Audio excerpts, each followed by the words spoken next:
Hello, everybody. Welcome back to the Slime. What is this, episode 21? Yeah, I think so.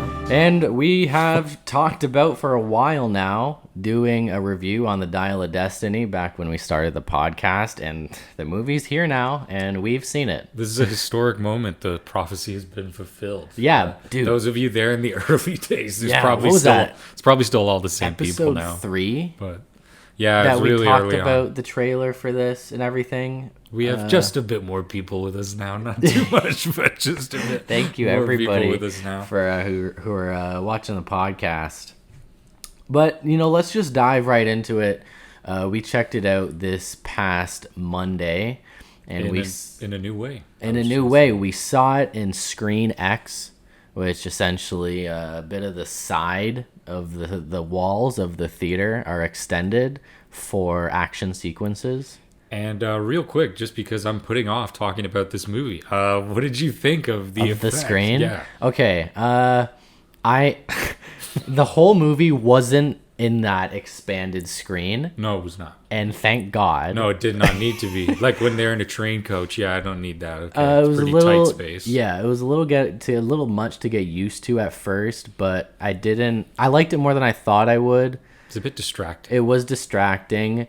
There were a couple scenes that were really cool in it, or a couple shots. There was one or two shots that only lasted a couple seconds, but I'm talking about some of the cockpit shots in the planes. Really cool. Or the mountain scenes in the first scene. You get that kind of wideness of the tracks on, kind of like being in Red Dead Redemption 2. Exactly. Really kind of cool thing. It was pretty immersive for some scenes like that, and then a scene following, not so immersive, a little weird. It's also funny because the screen you'd be watching it like a normal movie, and then boom, the screen would just expand, and that's how you could tell an action sequence was about to start. Pretty much. And it's projected onto the screen. And look, I did like it. It was cool. And it worked well for some scenes. It was a bit distracting at first. I wouldn't do it again. Not until for $17, right? Yeah, and until the technology improves, maybe, but I don't really know how it would unless they rebuild the theaters. Because It needs I think to be if it was seamless, then it would be like perfect. Then it would be nice. Then it would really enhance the experience. But yeah, the movie we saw in this format that debuted this format for us was. Hold on. Let's make some disclaimers. Yeah, sure. We are absolute die-hard Indiana Jones fans, especially of Raiders and The Last Crusade. We grew up super young ages being obsessed with Indiana Jones, and now that we're adults, we appreciate these older films on a much larger scale, and it's not the same as it used to be. And that's obvious. But we love it, and it's a fascinating franchise. Yeah. With a lot of ups and downs. One that was pretty consistent for me until very, very recently, as we'll get to. But do we want to get into the movie now? Yeah, let's get into it. Yeah, so the Dial of Destiny. Indiana Jones and the Dial of Destiny. Coming out of the film, we weren't too mad or upset. But after sitting with our thoughts for a few days, I personally don't really have any desire to rewatch it again, especially because I'd much rather rewatch the originals. The original movies have this persona that makes them so great, for me at least, and it's not existent in this new film. I stick to what I said when I came out of the theater. It was better than I expected, purely because I enjoyed like the first 15 minutes. Okay, I'll even say I like the first hour. Yeah, and I expected to enjoy none of it. So I guess it exceeded my expectations in a way, but that's not saying And there much. are mixed reviews on this. People hating it and people loving it. And last I heard, it has a 90% fresh on Rotten Tomatoes from audience scores. So, but critic scores are on the other hand. Let me just check here where we're sitting at on the ratings for this, because I'm really confused.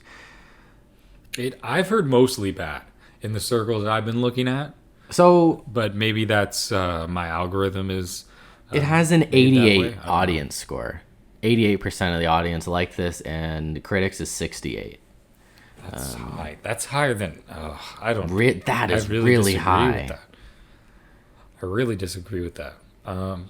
And for many reasons that we're going to dive into, the first one is like, before you even see this, you know that this movie is just, Disney's just doing it for a cash grab, not because they want to revitalize the Indiana Jones franchise or they're passionate about it, or because they have a plan to do another 10 movies. No, they don't. They just wanted to kind of get a quick cash in. And how does that affect your feeling going into the movie, knowing that like that passion isn't involved anymore? Well, part of me looks at it from the outside and it's like maybe Indiana Jones is an easy property to dump. You can't. The lead actor is too heavily associated with the role, and it's going to be near impossible to keep that series going. And he's just too old. So really, that's not what Disney wants. Disney wants something that they can keep going and keep going and keep going. I don't know. Maybe they have plans to. I don't really know. I actually think they officially announced a couple months ago that this is the end. Yeah. Okay, so good. So in that case, so they don't really care about it. This one. They can take the loss. They have this Indiana Jones license just sitting around collecting dust, and Harrison Ford's clock is ticking. So what they really decided. Cash out. Yep, cash out one final time, and I think the movie has done well. For an Indiana Jones movie in 2023, it probably did as well as Blade Runner. I mean, it's been. I don't think it's making big money. I don't know if they turned profit yet. The movie business is kind of in a bad spot. Like for every, it pulled $100 million the opening weekend. I don't know, just like that worldwide though, right? Yep.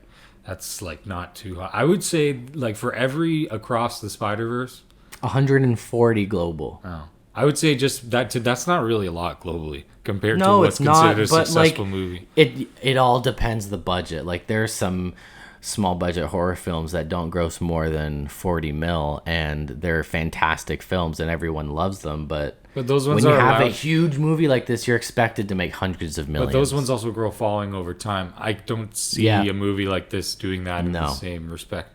But like, okay, you look for every Across the Spider-Verse, as I was saying, like there's another flop, right? There's a Dial of Destiny. There's the Flash, right? And it seems like the movie business is just kind of in a rough shape. It's hit right now. Or miss, really, more than ever. I'd say it's miss, and every now and then they get a hit, is what it seems like right now. I'd say most movies get poorly received, and then you have every now and then one that does really well.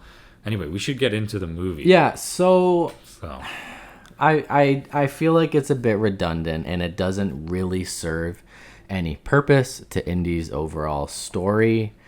It doesn't add anything new, in my opinion. It doesn't really reinvent the wheel. It kind of tries to recreate the feelings that we had watching the old movies. For me, it didn't really succeed in that. There were some points in the movie where I was smiling. It put a smile on my face, and I laughed and chuckled a couple times, but I didn't really feel that magic that comes with still watching the original three. This is the most blatant example of what is wrong with movies that I've seen recently. Like, okay, so look, this movie should have cut. If this movie came out in 2017, 2018. Okay, hold on. This movie, we had a good time, and we're gonna tear this thing apart because. But I'm a fan, and I understand you enjoyed it. If you're just someone who likes to go to the movies and just likes to catch movies every once in a while, you'll probably like this movie a lot. But we just have really strong opinions, so I just want to put that disclaimer. But yeah, like it. So this movie, if it came out in 2017, 2018, may have worked better because people weren't used to this stuff. It was newer. It hadn't been around as long. And what I'm talking about is this just checks all the boxes. You take your iconic character, you drive them into the ground. They're desolate. They suck now. They're weak. And then it's sad to see him like this. Yeah. So old now. And here's this OP character that comes along. They don't really give you a reason to like her. They just make it like they can do everything. This is the new person now. Don't worry about him. You have to like this person. You have to like this person. Shoved in your face. And I do that with a couple characters in this film. Yeah. And so to me, it just checks all the boxes of what we've been fed like the last 7 years, Yeah. maybe 5 years, and it's just crazy that and it's literally this movie's just aping what the new Star Wars movies have done. It's the same thing. I totally agree Trade there. Indiana for Luke. You know? Yeah, man. No, I don't think they dissed Helena for Rey. Yep. You know? It's the same. I don't think they dissed Indy as much as they did Luke. No. But I definitely get what you're saying, and I had a really strong first hour. I had a really strong first 30 minutes, but I enjoyed the first hour, and maybe I enjoyed the ending. I know you didn't really, but in my opinion, 2/3 of this movie drag. It's way too long. One thing I really wanted to mention is like there are 5 chase scenes in this movie, a couple of which only take place 10-15 minutes apart, and I think they kind of just missed the mark on what makes Indiana Jones so special. I don't necessarily love and enjoy Indiana Jones for the action. That's not what made it good, right? I personally think it has really strong action. I might push back on that a bit. That's not what I'm saying. Indiana Jones is some of the best action in all. No, I'm saying like I think the action might draw it for me a bit too. Like I think that is a big part. I do view it as an action movie for me. But if we want to talk about the action in this movie, I would say that it's slow, and I don't think and I don't know a lot about choreography and what's making it feel off. But to me, it just felt so long. Yeah, it was more old boring. school and theatrical. They had the like the classic indie punch sounds and stuff, which no, but it's just the way it was shot and how it was set up and paced. Just it felt so slow, so boring. I didn't care. I immediately that was kind of the beginning when I realized the vibe started to feel off in the movie. Yeah, you got this mobster being like, "Baby, come back, I love you." It's like, what shut was up. That? They did that joke like 5. I swear they did it 5 times. Comedy is rule of threes. Maybe they did it 3 times, but whatever. It felt like a million times. And I wasn't buying a lot of this. No. At all. I really checked out an hour in, and then checked back in for the climax, but they missed the mark. Like they really didn't like have much discovery or exploration or archaeology or figuring out the clues and puzzles. There really wasn't much of that at all. Yes. And that is huge for Indiana Jones. Personally, that's more important for me than the action. The action is secondary to the story. Some people disagree, and that's just personal preference. Totally. Yeah, I liked, but I want to let's be positive for a second and just talk about that 20 minutes while we're like here at the top of it more. That first 20 minutes to me is really strong and is where the action really sells it for me. It feels like Indiana Jones, and it harkens back to it reminded me in a nice way of the Last Crusade opening but it felt different enough, you know. That one he was in the daytime in a different climate and it's using like a circus thing, and this one felt more like we can say what the opening was, like Night on a Train or kind of thing, or like Night on the Orient Express. The first 30 minutes was deep fake or CGI, I'm not too sure, of young Indiana Jones. The entire 20-minute scene, and it was done very well. The action was great. The dialogue, everything was really great opening scene. Just felt like closest it could feel to Indiana Jones. And man, if the movie ended there, I would have been like, well, it would have been a cool short. Yeah, it felt like a fan film, like a fan who really is passionate and knows what they're doing. Yeah. And if we just imagine if only that was uploaded to like Disney Plus. Just a short and it's like it takes place after this movie and this. Yeah, and they could do that every couple years. Yeah, like they just got to know what kind of direction they got to go with. Hopefully they'll understand that they must know at this point that fans are really well receiving this opening. But even I just got to say, this is something I notice, and one of the problems I find with rebooting older franchises is and there's a bit of this in Crystal Skull too, and you can't really help it because technology changes. But okay, you associate a franchise with the originals for the most part, and they have that film look, and it's just a certain look that they have that fits the vibe that you're used to. And like a lot of lighting and composition. And now you look at this movie, or even a bit the Crystal Skull, but not so much. It's more now. in almost all franchise movies, there's just something with the digital camera and the use of CGI. It's as realistic as it looks. It just looks a bit video gamey. It just looks a bit like a video game. It looks washed out. It looks a bit uninspired, like they're just there shooting, and there's no real thought that goes into the composition or the colors and contrast. I mean, I just did a drawing the other day of Indiana Jones, and I finished like drawing the character, and I had to do a background. I'm like, I'm gonna just do something simple. But I was like, I gotta do that orange and yellow hue, because to me that is like a big thing with Indy. The logo is that color, the posters are that color. A lot of scenes in the original movies are lit with yellow, orange light, and none of that has existed in this movie, which straight pulls people's emotion and nostalgia out, because it subconsciously feels like the original movies.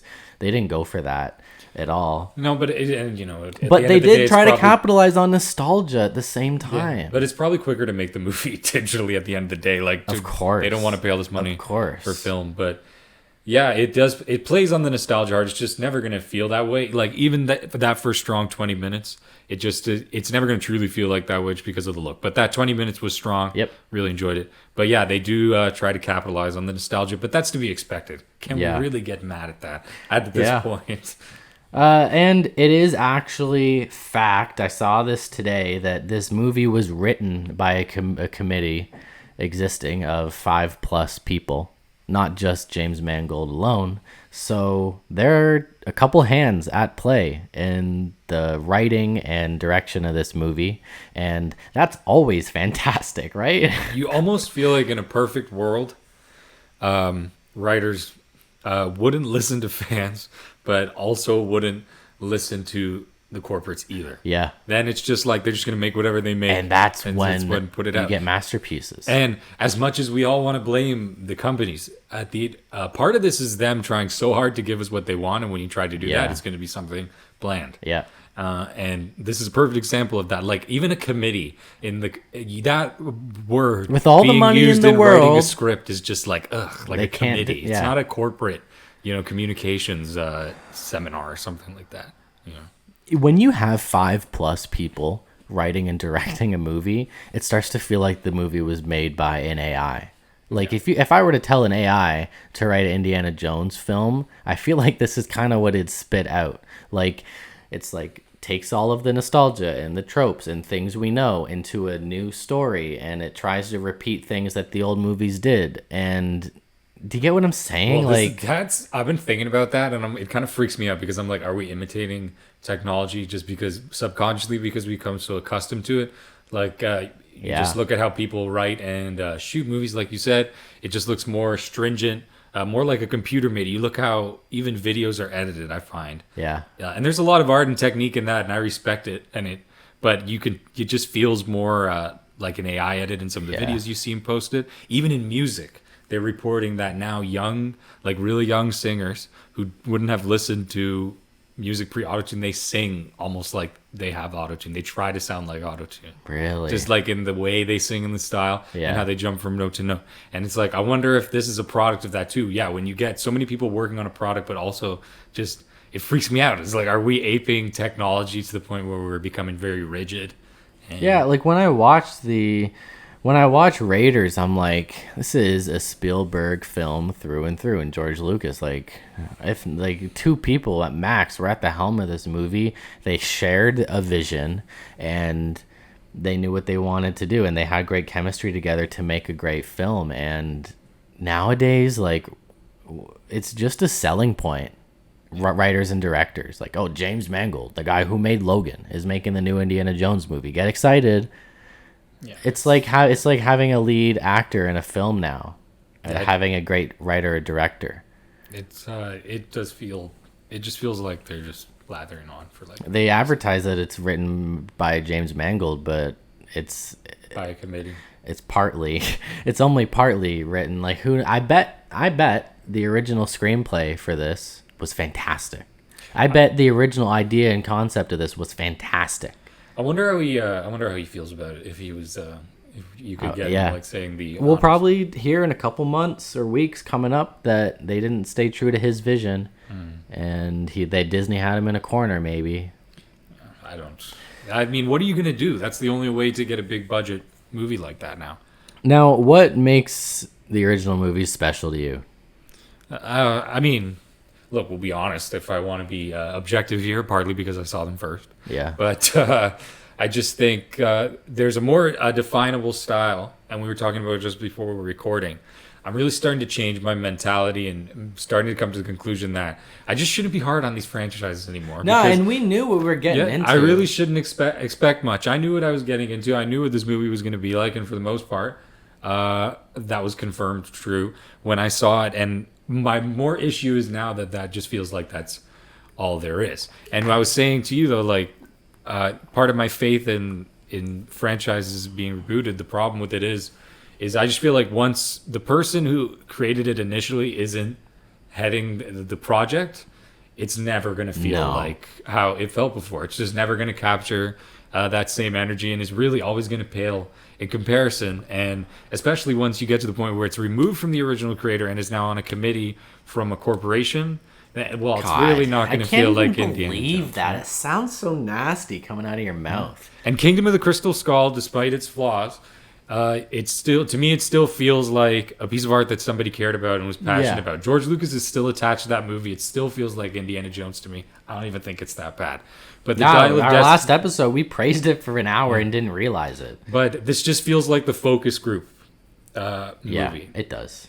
And in a way, maybe us fans are partly responsible for bitching about all these movies that we thought were so bad at the time, but now in comparison look really good. How much do we want to get into the movie? Because I do have things I want to say.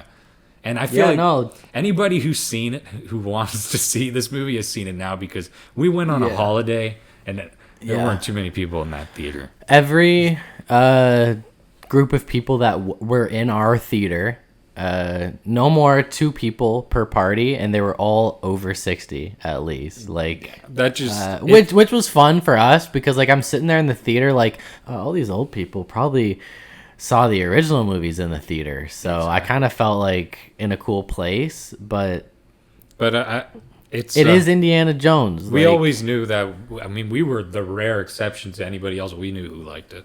Yeah, it wasn't that huge of a thing. It hasn't, and that's why also this movie's, I'm sure Disney just wants to offload, because you know what the thing is, dude? It's not a franchise that's had the staying power, unfortunately, in the public consciousness like Star Wars has. It should, though. Young kids don't like Indiana Jones. They don't care about Indiana Jones. But this movie was made like it's for young kids. And young kids aren't going to see this. The dads are dragging the kid to see this. It's the dad, the parents, the adults who want to see this new movie, and it's not made for them. It's given a probably PG-13 rating. But it's quickly even dying out for the dads.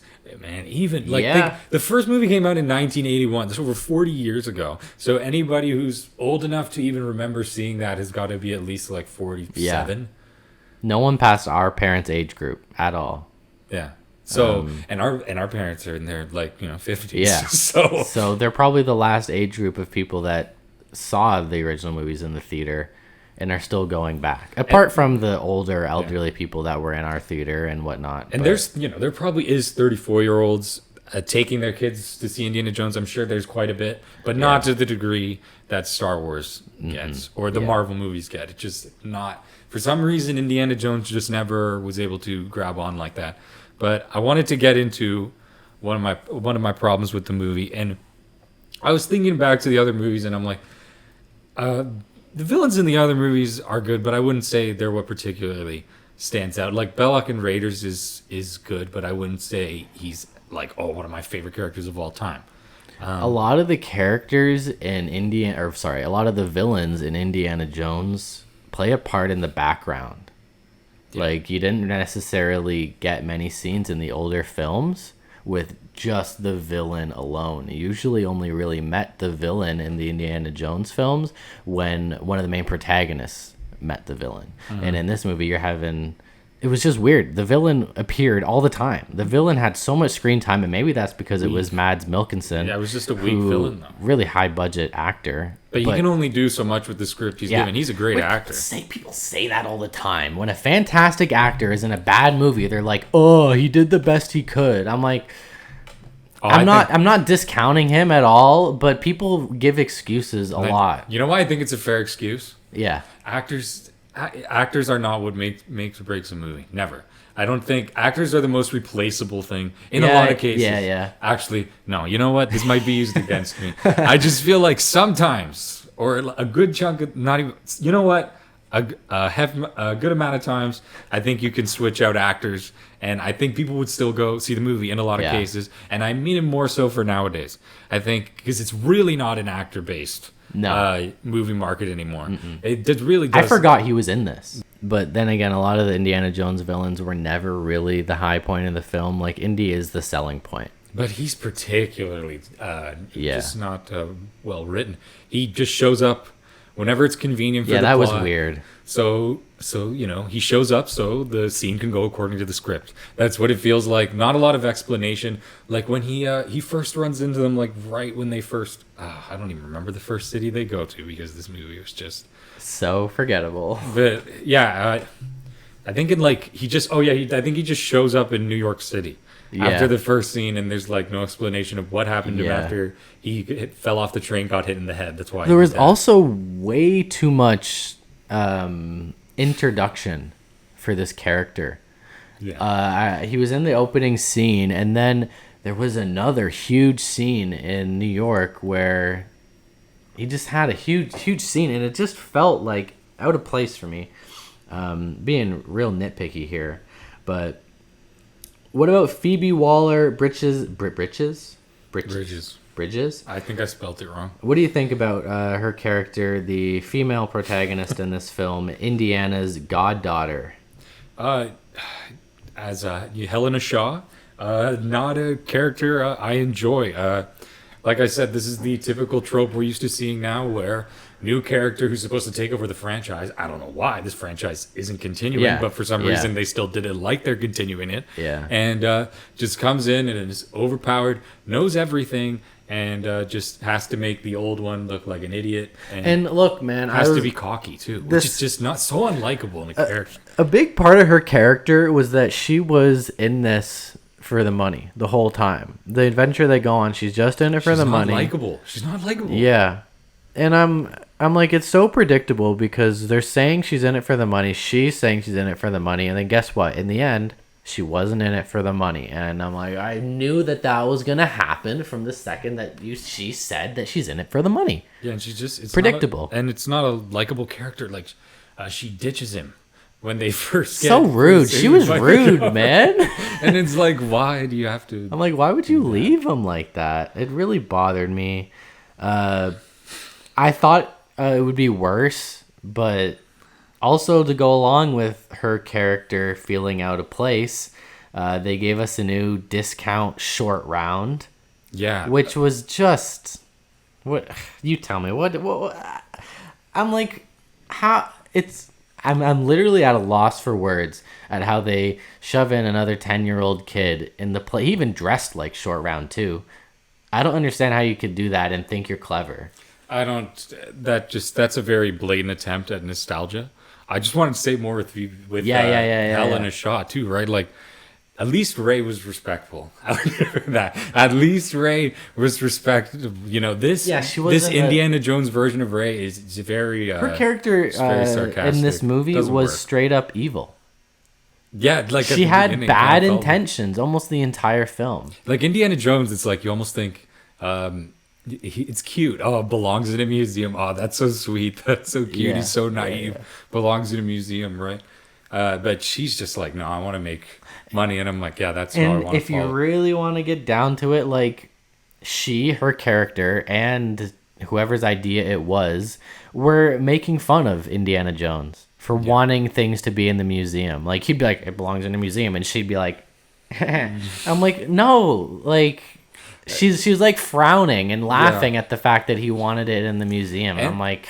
They can't decide what they want her to be. It seems like the writers, it's like she starts out this very nerdy bookworm who like knows everything. Then suddenly she's this like romancing person who, takes advantage of people for their money. Then she's like... this nightlife like party person. Then she's like an action hero, over the map, badass. And it's like if I believe someone can be all that, but like not that to that degree. Yeah. Like, or why don't you just stick with one of those things and make a story on that? You could have her be kind of bad, and then we grow to like her, and Indy changes her. Nice adventure, sets up almost like a Mutt situation. Yeah. Except now we question her like morality, and that could be an interesting thing, right? If maybe she's a villain, maybe she's not, right? Could have done something cool with that, or she's some squeamish nerd who comes along on the adventure and just then comes stick out to a better your concept. person. Like stick to one thing. Have this character be something and not everything. And that doesn't mean we can't buy her being something else. It's just like there has to be some kind of like there's I feel like there has to be a growth. There's to be growth too, right? If she started out a nerd and then went on, or I don't want to use nerd, but like bookworm, squeamish kind of person. And then went on the adventure and came out really strong. That would be a great story. It's some development there. Her character really didn't develop at all, and the development she did get was so easy to see coming. Now, I just thought, like, let's think of Raiders, our two side characters, side protagonists of the film, supporting roles, Miriam and Sala. Temple of Doom is Short Round and what's her name? What, Mary? Or Willie? Willie. Yeah, Short Round and Willie. And then Willie. Last Crusade, you got his father as the supporting role. And then in the Crystal Skull, amazing. The Crystal Skull, you got Short Round, or not Short Round, Mutt, Shia LaBeouf's character, his son. These have all come to be iconic Indiana Jones characters. And now Mutt gets some hate. But these two new characters make Mutt look awesome. Even Mutt had a more distinguishable They don't look. live up. I'm just saying. They don't live up to the... I feel like he had a more recognizable look with the greaser thing, and there's some cool shots of him looking like James Dean on the bike. But I mean, okay, let's go back to discount Short Round, right? I don't know. That just feels... That's too much fan service to me. When it's that central to the plot, it's like, I don't need this again, dude. And it's like if you're not continuing the franchise, why do you make it look like you're setting them up to be like the next trilogy? And this kid can do anything. He's way less respectful again than Short Round was. Maybe we're just becoming asshole adults, but it's like I want these young guns to be respectful of this legend they're around. Maybe we take it too seriously, but if there's no new movies coming for this franchise, why would you waste your time introducing new characters that aren't going to go anywhere? Like if this is Harrison Ford's last time as Indy, why not make that the most important aspect of your film instead of adding so many other third parties, so many different plot points and whatnot? Why you got to confuse it? Give us an important, wholesome story about Indy's last hurrah instead of overcomplicating it, man. There's literally a scene with the Short Round copy. Teddy is his name, and Helena says to him, "Oh, can you fly? Have you ever flown this plane before? Can you fly this plane?" Or no, he's like, "Can you fly this plane?" And he's like, "Oh, I've never flown a whatever model plane before." And she's like, "You've never flown a plane before. One, then why did you ask him?" And then two, he's like, "But I'll try." And then he just flies the plane in the storm, chasing another plane. Storm, his first time ever flying a plane. Given it was probably a 75-year-old plane. Yeah, he's. Actually, no, probably not at that point. I forgot this movie takes place in the past, but a super old plane that was somewhat vintage at the time. Yeah, like 40 years. And probably. His first time flying a super old, out of date plane at a high altitude through an insane storm, through a wormhole. Yeah, and he's 10. Yeah, how? It's just I was already checked out at that point. And I'm not saying you can't do that in a movie. This just makes it just feels more like a kid's movie than the previous ones. And this scene is a perfect example of that. That takes us into the ending. If you want to talk about, can we just talk about some weird introductions though? Saul's introduction too. Where did he come from? Indy just he's getting like hassled by this guy, and then either Sala punches him, and then boom, Sala's all of a sudden in frame. Here he is, and he just tells him information about this auction he needs to go to that Sala somehow knows that auction's going on. No real and then thought. That's it. He's just gone. Oh, and he lives in America now, by the way. Yeah, done. And he has a whole family, and he's been teaching them about Egypt and America, because that's what we wrote in the script. That's Yeah, what I don't that know. scene feels like. I really feel like Sala existed in the first and third movie and then just teleported to these ones. Like I don't feel like he's been living a life since then. And no disrespect, to Saul or whatever, but that was one of the hardest characters to see old. He was unrecognizable. He looked very different, and his voice just, when you picture Saul in the old movies, he's like this very passionate, upbeat guy, like singing those songs. It's full of life. We got that a bit though. Yeah, but like he made me laugh a couple times because I'm like, that's Sala, yeah. right? But it's just, I don't know. To me, the energy wasn't there, and I can't expect that of him. I'm not criticizing him. It was, but it was just, as a fan, it was like, I just didn't like seeing Sala old. I found that one kind of tough too. It was hard. I definitely had that thought. Like the second he showed up, like I'm like, oh, that's Sala. Like I knew it was him the moment he appeared on the screen, and then I just was looking at him, and I'm like, man, it's a little weird to just shoehorn old characters into the movie, unexplained. Like, and now they're 70 years old when you last saw them when they're like 30. Shows how long it's been since those since those movies, man. 40 years. Like with Indy and Miriam, like it's not that bad because we've seen them and they like the Crystal Skull, so that like kind of shock isn't as bad. We kind of got a young, middle, and then like elder too with. In Star Wars, I got that with Billy D. Williams. Yeah. Seeing him in it, I'm like, ugh. Does not look like Lando. Looks like an old guy cosplaying. Looks like an old guy cosplaying a Sala. And I don't want to disrespect them because they're legends and they should do this. I'm not telling them they shouldn't do this. They should play the role that they're known for again. If they're bringing Indiana Jones back, he deserves a seat at the table. Of course, it's just like it's a bit jarring sometimes. Yeah, that's all. It's a bit jarring, but that's okay. But the ending is really cool, but also just kind of half baked. So. We haven't gone too deep into the plot, but I guess we'll spoil it because we're gonna kind of dive into spoilers here, I guess. So. Yeah. So the Dial of Destiny, basically, the villain's goal is he's a Nazi and he wants to. This Dial of Destiny can turn back time, and he wants to go make it that Germany wins World War II. So towards the end of the movie, they go through the wormhole, chasing it, with the bad guy in the plane, and basically they go to Rome, and then I don't even remember exactly where it is, but I think it was the. Give me a second. Like thousands of years ago, they go like way, way, way back in time. So to the 212 BC siege of Syracuse. So during the time of Rome and the Roman Empire. So going way, way, way back. Which was really cool to see happening. The Nazis kind of messed up their calculations, and Indy had that moment that he outsmarted them, and he knew it was about to happen, and then seeing it unfold was a little exciting. I thought it was cool. I thought it was a new angle, and I gotta ask you, I had this thought. What do you think if more of the movie was time travel? That could have ended up really bad, and it could have made Indiana Jones look like a Marvel movie. Yeah. Significant risk of that happening. And they knew that this was going to be a risk. But it would have brought a new element. It would. New element would have been very different. From, it would become sci-fi at that point. Yeah. So I guess it would be weird and. Part of me, maybe I'm a glutton for punishment, but I almost wanted to see what they would have done if they leaned into the time travel more. Yeah. But I can see them just leaving it a bit because, now you're treading into territory of it looking like Doctor Strange or something like that, and we don't need any more multiverse time travel stuff right now.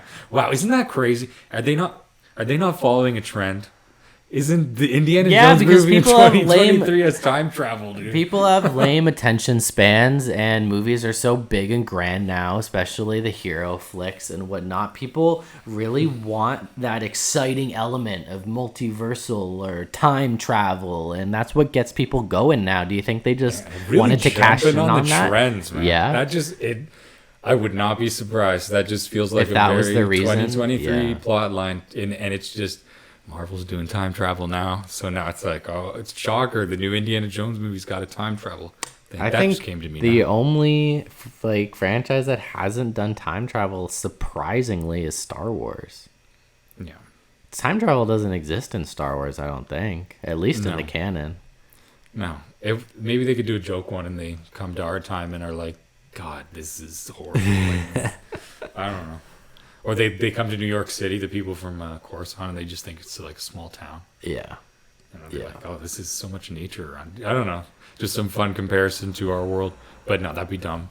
But anyways, so speaking of half-baked ideas like that one I just had, the ending is just kind of weird. So Indy's been shot, and he's dying.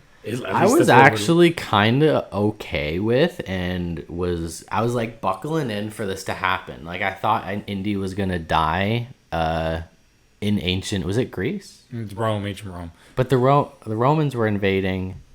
I don't know. Indy was. I believe. Syracuse, yeah. They time traveled to thousands of years in the past, and Indy was there just in awe because he's a historian, and they even made a nod earlier in the movie that was kind of clever at him wanting to, like, being able to witness history in front of his eyes. So he time travels, he's there on the beach watching this historical war unfold, and he's bleeding out, and I'm like, you know what? I think it'd be cool if he died in the past. Yeah. Now that might make some complications, like, would that mean he never existed in the modern time? Like, that's probably why they didn't do that, though, well, right? there's already a massive paradox in the movie because they find a tomb that's part of how they're going to find this Dial of Destiny. Yeah. By the way, this plot's like Rise of Skywalker kind of thing, so I don't remember it totally. But they find the Dial of Destiny, half the Dial of Destiny in a watch, right? In this coffin, and they realize, like, oh my God, this guy time traveled. That's how he got it. The watch, yeah. Right? But then when they go to the Battle of Syracuse, when the Roman Republic stormed the Hellenistic city of Syracuse, we're going to be accurate here. Okay, cool. When they go to that time, I believe the plane crashes, and one of the Nazis is like has the Dial of Destiny half in his hand and the same watch. Yeah. The main villain. Yeah. And then I'm assuming his body gets buried, and that's how that happened. But then, if it was created by Indiana and them coming in through the wormhole in the crash, yeah, it's a paradox. So there's a paradox. So, like, the end there. is the beginning. I may have not sort of explained thing. that well, but yeah. So You know, it does, you and can't then- worry about that in time travel plots, really. To be honest, if you're gonna do that, if you're gonna watch a time travel movie, just suspend your disbelief. You start thinking about it, you'll never stop. Wouldn't the so this ancient war is happening, and it's all ships and Spartans and everything storming the beaches, and there are planes, like World War II planes, that came out of the wormhole. The planes time traveled from the modern day back thousands of years, and all these ancient soldiers are like, dragons, because they don't know what planes are. Planes haven't been invented yet. Would that not be recorded in their literature? Yeah, that they saw fucking dragons, or they saw planes, or you just can't with time travel. It's just like that would have changed. Just them seeing the planes would have changed the course of history. I just tried not to think about it. I just thought of that now, but that's legit. But by the way, fun fact: the spot they're supposed to be in, where Syracuse was, it's modern day. I believe it's like modern day Sicily, in Italy. It was Sicily. That now you just reminded me when they came through the portal. They're like, this is Sicily. Gotcha. So there you go. But yeah, like I try not to worry about that too much. My biggest problem with the ending. So Indiana Jones asks Helena to just leave him there, so he can die. He wants to die witnessing history, and it is kind of a beautiful way to go out. It would have been really cool. That would be the guy cool. who studied history, we saw a guy go into all these old temples, all these old societies, and he dies witnessing a kind of a beautiful ending. But she's like, you can't. Punches him in the face. He's knocked out. Wakes up completely fine in his apartment, and then it ends. And then Miriam shows up, and you have this half-baked, really lame, like, romantic scene. Indiana Jones has ended on killer romantic scenes, but not this one, because she just hasn't been in the movie the whole time. And she's like, hey, she's back after they just had a brutal divorce. By the way, as they also mentioned in this movie. Yeah. As a result of the death of Mutt. She just got over it, and they're good now because he was injured. She just showed up. And then, Discount Short rounds back, and Helen is there, and they're just it's a happy family ending now, and it's like, that's kids' movie again. Kind of just feels like it a bit. And I mean, people can say this for kids, but I'm telling you, watch the first four. There's just a bit of a maturity you can feel in those movies. Bloody voodoo in the second movie, man. It gets dark. Every movie, someone's face melts off, pulled out of his chest. or someone rapidly ages within 3 seconds. Turn into like Indiana Jones has always been violent.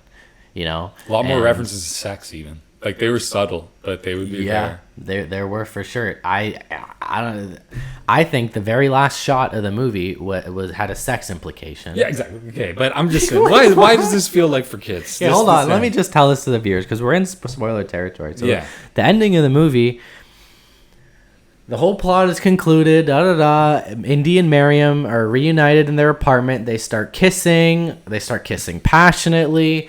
And it's like grandma and grandpa. Yeah, the camera pans out to the fire escape, and it implies that they're still kissing, and his hat is on a clothing line, and his hand reaches out of the window and grabs the hat. And I'm like, he's not going on an adventure right now. He's about to go to town with Miriam. Like, that's how you end the movie. So they put him that he has sex with the hat on. Yeah, what the hell? He has sex with the hat on, yeah. So I guess they did imply it in this movie, but it just really felt like a kid's movie in that part especially. But yeah, that's a weird ending to just say like, oh, that's his kink. And why are... Dude, you didn't get through all of the latest Mandalorian season? No. But the very last shot of that, spoilers for Mando Season 3, Mando gets a homestead to live with Baby Yoda. And... Mando's sitting on his porch like this, and Baby Yoda's at his feet, and they do that camera close-in shot, like the old cartoons used to end, like Bugs Bunny. That's how that... And then Disney, and then they did it again with Indiana Jones. Ending close. Yeah, that's right. What the hell is going on? That's what Disney knows how to make, I guess. Disney's two biggest releases, Mando and now Indy, and they're ending on the exact same style composition of shots. I don't get it. Yeah, Is that a Disney thing? Is Disney coined that? I guess that's what they're good at doing. So I guess they just naturally kind of lean into that. It doesn't work though. That's like a cartoon trope. Like, that's the thing that old cartoons used to do. Why are they doing it with new theatrical films? But like, I don't know why the Kingdom of the Crystal Skull felt different. I feel like that's why we're a bit biased, because that ending doesn't bug me, and that ends in like a wedding. That's a pretty Hollywood ending. Now, Glass Crusade. Now, you want to talk about good endings? Them riding off into the sunset. That's like the cowboy movie that Indiana Jones is at. The trilogy ended there. Oh man, that would have been right. Beautiful shot. It makes me want to fucking cry, like thinking about that. And see that scene gets his people dad emotional. Isn't dead, yeah, but there's no that scene makes you emotional, but it's just for different reasons. It's just the adventure they had, everything they've been through. Exactly. It doesn't need all this other bullshit. It's just special. Yeah, it doesn't need all this other bullshit. Because you feel like you've been a part of it. Exactly. You feel like you've been a part of this adventure, and now that it's over, and the friendship that they have gets to continue, that's how fucking good movies end. Is like, you really realize how special friendship is. Temple of Doom ends happy, but then at the end of the day, the ending is the child slaves are freed. So they got a little dark with that one, I guess.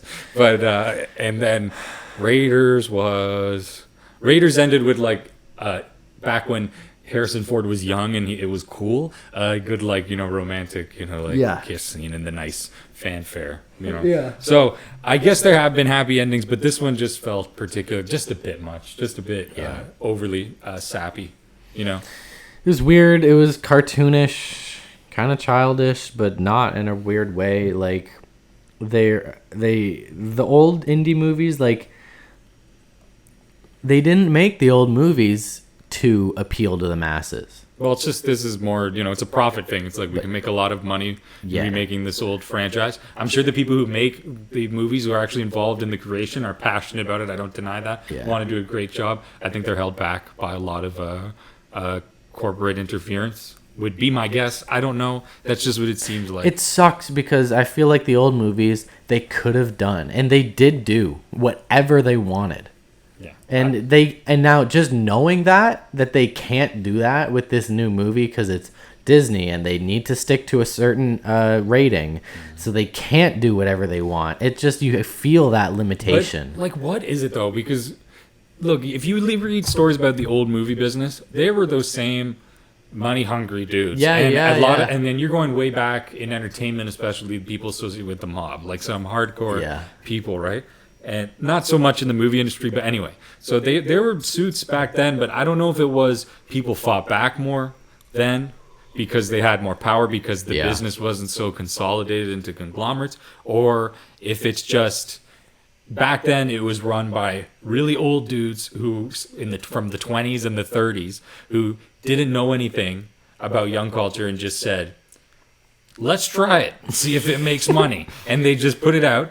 And then what happened is, so they start making money, and they're like, all right, well, why don't we get some of these young guys in here so they can pick all the hip stuff? And I think that is what turns into now we have today, where it's like, I know what's popular with the consciousness, and this demographic is. It's like a game they're playing. They're trying to figure out how to get success. Yeah. They're trying to figure out how to make their movie do good. They're stressing about how people will perceive their movie.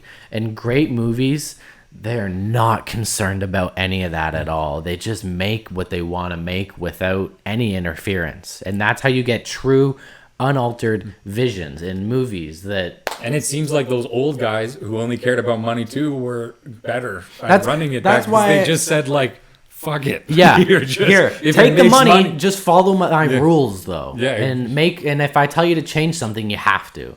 Like, as I was saying, the original screenplay for this was probably great. But can you imagine, like, having Disney be your producer, like, how much they probably changed and altered the original screenplay because it didn't, like, suit their mold, their formula? There must be some sort of cheat sheet when it comes to Disney movies. Like, you can do this, you can't do that. And it's also, though, we could cut them some slack too. Just the stakes are so much higher. We just were talking about how movies aren't really making a lot of money right now, and the budgets are high. You got to release to every theater on planet Earth the first weekend, because if you don't, everybody's just going to see it anyway. Yeah. And so that makes advertising budgets a lot higher.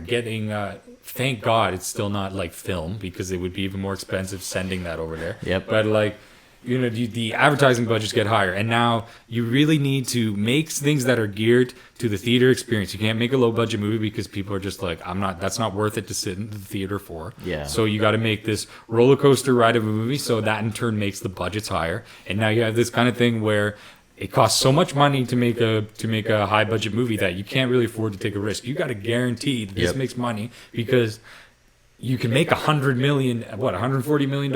Yeah. More. The numbers, like, I kept seeing more updated worldwide, news. And they're probably like, we're gonna break even. Yeah. At best, like, that's tough. After everything, that's a tough business. Maybe that's what happens most of the time, and they make profit off of, like, merchandise and stuff. And the other thing is, but DVD sales are gone. Think how much money that. Yeah. Well, now it's like. Now they'll make money through subscriptions. But that's not the same money when they could directly do it. No. It was way more direct. I actually just, like, saw something on Twitter the other day about this new Pixar film, like something in the Teenage Kraken or whatever. That's what Pixar's in a bind. So let me explain. This movie did terrible, and I saw, like, I was reading the Twitter comments. Everyone's like, I didn't know this movie existed. This movie didn't even exist. Or someone's like, said that this movie only had 3 months of promotion. And they're like, that's nothing. 3 months of promotion is nothing. And by today's standards, it's not. Yeah. This movie has been promoted for well over a year now. The Dial of Destiny, as compared to this Pixar film that only got 3 months. And it makes a difference. Like, promoting your movie for a year, you hear the name of this film over and over and over for the course of months, and then when it finally comes out, oh, it came out, let's go see it. That's, even if people don't want to see it, they've just been hearing the name for so long, it seems like a big deal, that the fact that it's now finally arrived in the theater. But back in the 70s and 80s, a trailer would pop up for a film and it'd be out within the next couple months. That's it. Yeah. There was no social media marketing or TV commercials or ads. Well, they could grow, right? Like, you would, like I said, you'd maybe release it in New York first. Yeah. And in that area. And then if it did well, now we move to another theater, another theater, another theater. That's how a lot of independent movies that people love to this day, especially because back then you had grindhouse theaters. But that would play low budget. Admirable. Like, that's how Texas Chainsaw Massacre got discovered. Rocky Horror Picture They Show. got what they deserved, you know, recognition. And they were able to slowly grow, right? Like, it's the industry. Like, I mean, you can promote things for a long time, and that definitely helps your movie success. It's the cheap way to do it. It's the cheap but expensive way. But Indiana Jones and Dial of Destiny is still going to be forgotten in 2 seconds if it hasn't Yeah. been mostly already. It's not anything that's going to have a ton of staying power, at least immediately. So look, we it's should just probably start to wrap different this world. up. Yeah, but we're going on a bit. no, that's cool. Like, I love going off and shit and talking about this stuff. But, like, really, if you're, like, in tune and part of the whole behind this, like, if you're into movies, and you probably won't like this, really. But if you just want to catch the new Indiana Jones film and see what it's all about, you probably won't think it's that bad. Because really, like, as just a movie, it's not that bad. Like, you go to be entertained, and people are being entertained, and they're enjoying it. If you want to think about it for more than 10 minutes, then you're going to start to run into problems. But if you just watch it at face value, you'll enjoy it. But if you're a diehard fan, you probably won't enjoy it as much. Now, that's not necessarily true, because I've already talked to some diehard fans who absolutely love this movie. But I think for me and you personally, without shitting on it too much, we can put it at our least favorite Indiana Jones film. Easily. I'm not even necessarily a big fan of The Temple of Doom. I like that movie a lot, but I get what's wrong with it. It's just not as exciting for me, really. I don't know why. I like it. Minecart, child slaves, heart getting pulled out of his chest. The bugs and everything. All the It's hilarious also. But Raiders and Last Crusade just are more up my alley. They're better. They're just more up my alley than better, the Temple of sure. Doom. I think when I was younger, I liked the Temple of Doom more because it felt bad and it felt dark. That's and like some Satanist stuff. Like, it's still unsettling. Like, it's a dark film. And you think in the 80s, that was when people used to get offended about, like, Satan all the time. So that that was a big like, risk. There's parents back then who wouldn't, like, freak out and wouldn't let their kids see that really? in the theater. The 80s was known as, like, the satanic panic by way more innocent time. So, like, they were looking for it in music, movies, all entertainment. There were tons of people across the United States and Canada believe that, Satanism was on the rise, and they were all making our kids Satanists and all this stuff like that. And of course, the entertainment people and music and movies are not stupid, and they bought right into it. And the Temple of Doom, I'm sure there's a reason it's like that. Yeah. And that movie, and you know what else I love about that movie? It's badass because there wouldn't be a PG-13 rating without that movie. Yeah, that movie was PG. It was, and parents took their kids to the movies and saw like, a guy get a heart pulled out of his chest. It's scary shit, man. that movie still unsettles me. And like, see Short Round gets smacked in the face, get bitch slapped by Indiana those Jones. practical effects still hold up. Oh, so when good. I watch him putting his fist into Indy's chest, it still just looks believable to me. And we're talking about what is considered the worst out of the original three, so it's a great. It's still great, yeah. But I'm gonna put this as my least favorite Indiana Jones film. Yeah. Man, like, it's better than any of the new Star Wars films, in my opinion. I'll probably, you know what? I'll give this movie. I was gonna say I give this movie, like, I'll hold it to the same standards as The Force Awakens. But then again, I think I like The Force Awakens more than this movie. I haven't even thought about that. Tell me right now. Compare? Would you hold it on par with Force Awakens, or on first watch? I definitely Force Awakens. I would go with for sure.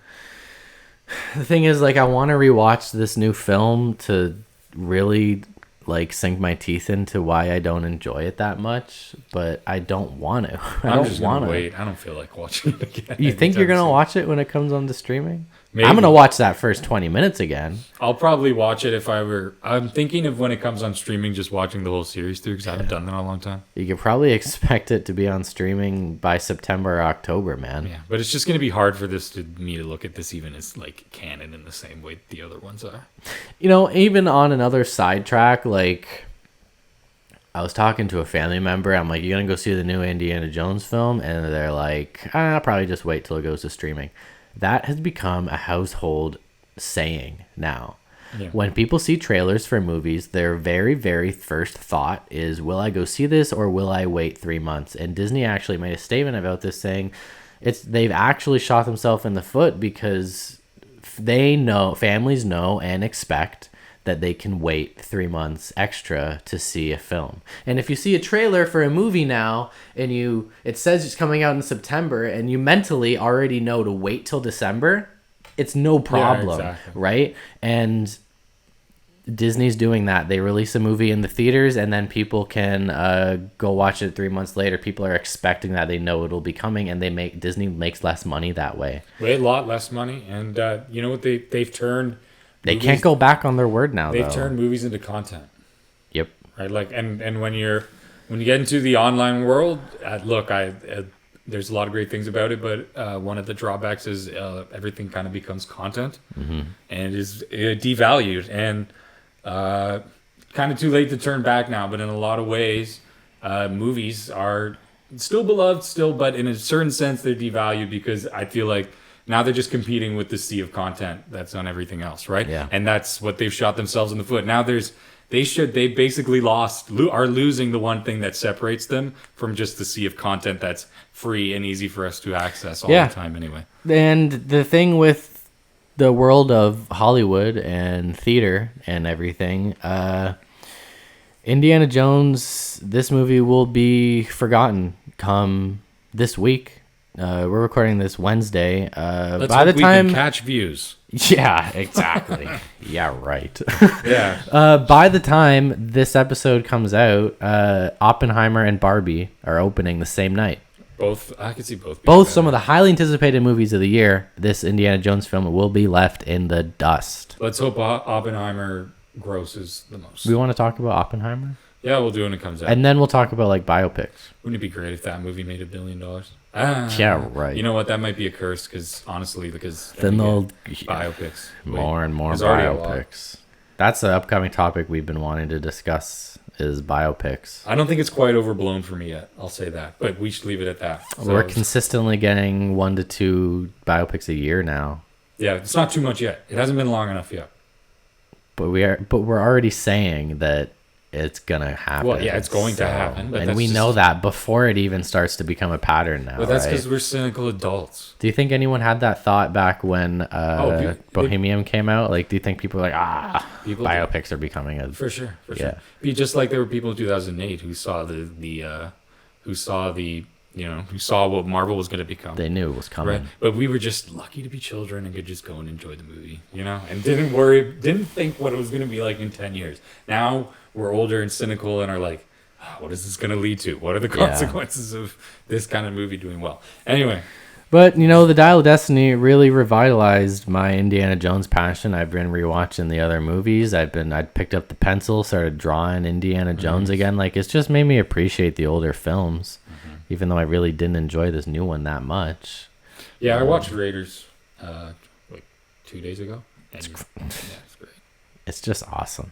That's also a really great background film for me. If I don't really want to, if I want to watch it, I can sit there and watch the whole thing. But if I just want to hang out and have something going in the background, Raiders is fantastic for that. Yeah, it's an all-time classic, but you all know that because it's one of the most iconic movies of all time. But we should talk about it one day. Yeah, I feel like Indiana Jones is a part of the Slime's identity now. Yeah, for sure. The Indiana Jones is big for us. All right. But that's been our thoughts on the Dial of Destiny. Like, it really feels like we tore it apart, eh? Yeah, but we're not too happy with it, right? And that's okay. I feel like we kept pretty calm. If you went and enjoyed, not too divisive. Yeah, if you went and enjoyed this movie, like, that is awesome and fantastic for you. I wish that I could have enjoyed this as much as some of you guys probably did, but I really didn't. It just feels cheap. Especially before we went into this knowing it just felt cheap, and they're bringing them back again for their last cash in, and I kind of, whatever. That's our thoughts on Indiana Jones and the Dial of Destiny. If you guys were around when we first talked about the reveal for this trailer and you're still here right now watching, that is awesome. Because that's pretty exciting. Like, that's our first little milestone, I guess, where we've talked about doing something far in the future, and now we're finally here talking about it. And if you've listened to both, and you really like Indiana Jones, so thank you. Yeah, and that's cool. And you really like us. So. Yeah, thanks for stopping by this week, guys. We'll catch you next time on The Slime with episode 22. Bye. See ya.